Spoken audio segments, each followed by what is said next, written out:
Veremos nesse vídeo que a velocidade é uma propriedade relativa, ou seja, seu valor depende de quem está observando o fenômeno. Até o final desse vídeo você vai se convencer que pode estar ao mesmo tempo parado e em movimento, depende de quem te observa.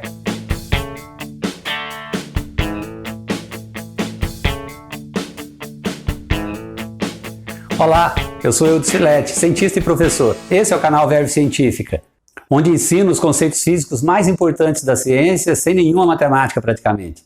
Se isso for importante para você, clica nesse botão para se inscrever no canal. E também acione o sininho para que você seja notificado quando eu colocar algo novo aqui. Velocidade é uma propriedade que depende de quem a observa, depende do observador, depende de uma referência. O estado de movimento é relativo ao observador. Quando eu digo que o carro está a 400 km por hora, essa velocidade é medida tomando-se como referência algo ou alguém que esteja parado, fora do carro, possivelmente na linha de partida. Pode também ser um poste, pode ser o chão, pode ser o outro carro que passa, pode ser o planeta como um todo. Ao se informar a velocidade, é sempre pertinente perguntar em relação a quê? Quase sempre no nosso dia a dia descrevemos situações relativas a um observador externo. Um observador em terra, geralmente denominado observador estacionário. Esse cara mede a velocidade da pessoa que está em movimento sempre em relação ao solo. Mas a velocidade relativa, medida por um observador interno, dentro do problema, também pode ser útil. Um bom exemplo é quando se deseja saber quanto tempo vai levar para que dois objetos com velocidades diferentes vão se colidir.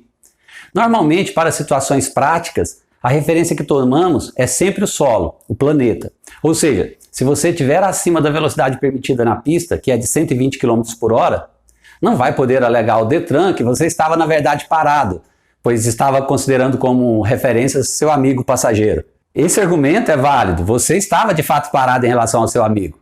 Mas o que o Detran considera sempre é a sua velocidade em relação ao chão, e não em relação ao passageiro que está contigo. Logo, você vai ter que pagar a multa. Essas referências, a partir da qual medimos a velocidade de um corpo, são chamadas em física de referenciais, ou sistemas de referência. Só para fixar esse conceito, se coloque no seguinte exemplo. Imagine a situação e veja como a sua velocidade vai mudar, dependendo do referencial que você toma. Você está num avião. A sua velocidade em relação ao seu amigo sentado é nula. Mas a sua velocidade em relação ao solo é de aproximadamente 900 km por hora, que é a velocidade do avião. Indo além, a sua velocidade em relação ao Sol é de 30 km por segundo. Eu disse por segundo, não por hora. Sim, essa é a velocidade de translação da Terra em torno do Sol. Você ainda pode pensar em tomar a Via Láctea como um todo, e não apenas o Sol. Enfim, espero que você tenha entendido. A velocidade de algo depende do ponto de referência que você toma para medi-la. Depende de um referencial. Com isso, é fácil você perceber como fica a velocidade relativa entre dois pontos de referência. Suponha que dois carros viajem numa pista, um no sentido e outro no sentido oposto. Se ambos estiverem a 100 km por hora em relação à pista, então a velocidade relativa entre os dois seria 200 km por hora. Pensa nisso. Se os carros viajam em sentidos opostos, com a mesma velocidade, eles se aproximarão um do outro com o dobro dessa velocidade. Por outro lado, se eles seguirem no mesmo sentido, com a mesma velocidade, um estará parado em relação ao outro. É a soma vetorial que nós vimos nos vídeos anteriores. De forma geral, podemos somar as velocidades como somamos vetores. Dependendo da orientação de cada vetor velocidade, teremos um valor diferente para as velocidades relativas entre os dois corpos. E a regra para a composição da velocidade relativa é essa. Todas as medidas de velocidade na vida prática são tomadas como referência ao planeta Terra.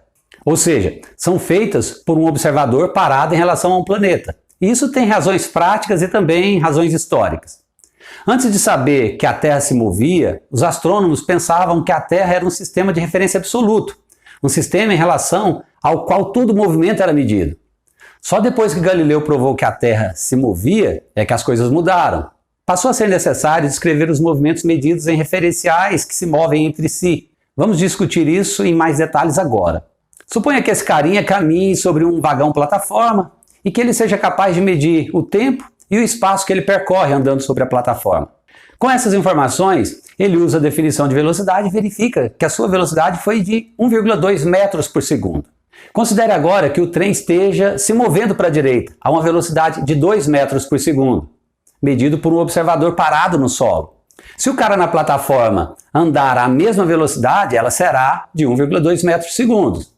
Mas para o observador que está parado no solo, ele vai medir outro valor, 3,2 metros por segundo.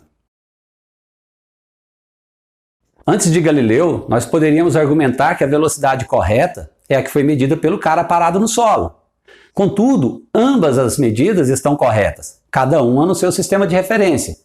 Assim, para sermos precisos, dizemos que a velocidade do carinha é 1,2 metros por segundo em relação ao vagão plataforma e de 3,2 metros por segundo em relação ao solo. E vimos que para encontrar a velocidade do carinha em relação ao solo, simplesmente adicionamos a velocidade do trem com a velocidade do carinha em relação ao vagão. Essa adição de velocidades é chamada de transformação de Galileu. As velocidades são adicionadas, enquanto que a duração de um intervalo é a mesma nos dois sistemas de referência. Ou seja, o intervalo de tempo medido pelo carinha tem a mesma duração de um intervalo de tempo medido pelo observador parado no solo. Suponha que em vez de um carinha, tenhamos uma fonte sonora, que emite som a 340 metros por segundo em relação ao vagão plataforma. Então essa velocidade para o observador no solo será de 342 metros por segundo. Ok? A transformação de Galileu indica que a velocidade do som será maior para quem está parado no solo. Vamos considerar um outro exemplo. Em vez de uma fonte sonora, vamos considerar uma fonte luminosa, que emite luz a uma velocidade c, de 300 mil metros por segundo em relação à plataforma. Portanto, o observador verá que a luz viaja com 300 mil mais 2 metros por segundo em relação ao solo. E é justamente nesse caso que a mecânica clássica falha. Nenhum observador pode medir uma velocidade para a luz que seja maior do que c. E esse é justamente o problema atacado e corrigido pela teoria da relatividade. Embora as transformações de Galileu sejam válidas para todas as velocidades encontradas no nosso dia a dia, como a de uma pessoa, a de um carro, de um avião, do som, as mesmas transformações não valem quando consideramos velocidades muito altas, próximas à velocidade da luz. Bem, mas isso não é assunto para agora. No próximo vídeo nós vamos falar da lei da inércia e a relatividade de Galileu. E isso vai nos embasar ainda mais no nosso futuro estudo sobre a relatividade de Einstein. Mas por hoje ficamos por aqui. Caso não tenha entendido alguma coisa, escreva aqui embaixo. Escreva perguntando. Eu ou a Verve Científica vai te responder. E clique no botão no meio da tela e assine o canal. Entre na Verve Científica. Abraço e até a próxima.